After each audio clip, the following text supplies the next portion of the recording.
A number of years ago, I met a fellow who came to me and said, Wayne, I've got to do something. How can I be engaged? What can I do to change my country, to save my country? And this fellow started attending school board meetings, city council meetings, even ran for the state legislature, and now he's running Treasure Valley Tea Party. I want you to welcome Mr. Tom Munns.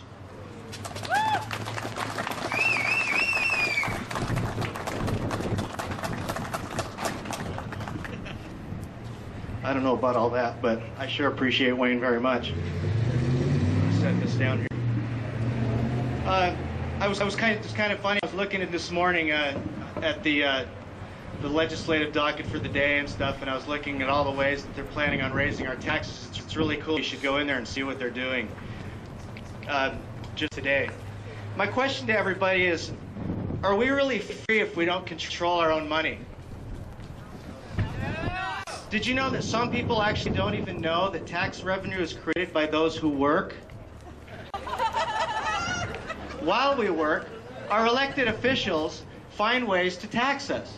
And then they tell us at the end of the legislative session how much money they've saved us and where they've cut this and where they've cut that. You know, the obvious taxes like entitlement programs, urban development, income tax, property tax. But what about the law enforcement that hides behind the bushes in our free country with radar guns waiting to create revenue for the state? Or what about ITD?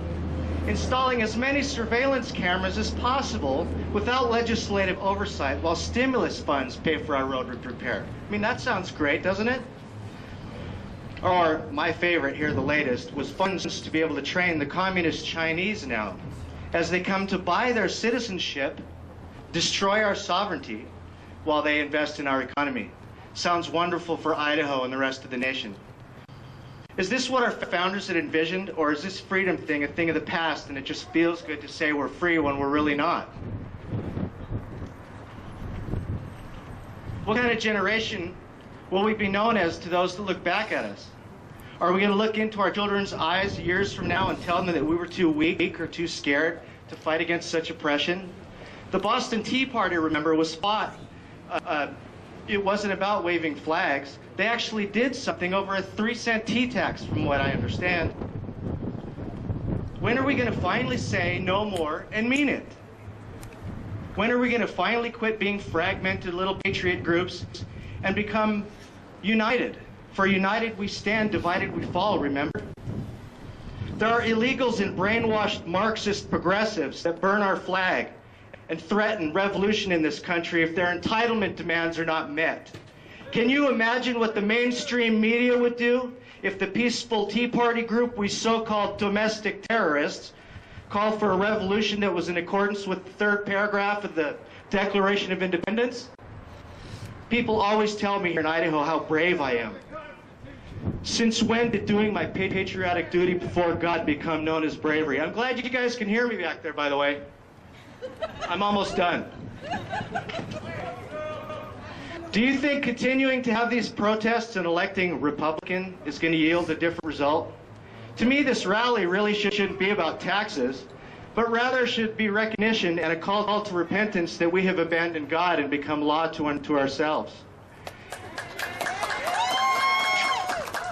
Anyone that knows history knows that when the foundations be destroyed, what can the righteous do, as Psalms 11:3 says.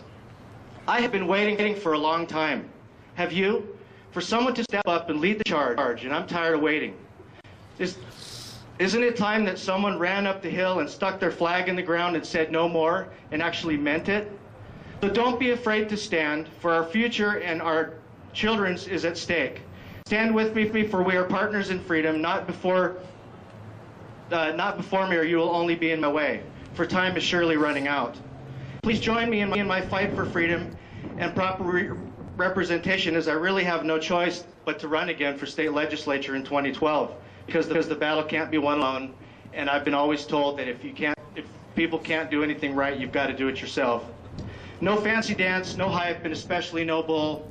Really not much political correctness either, by the way.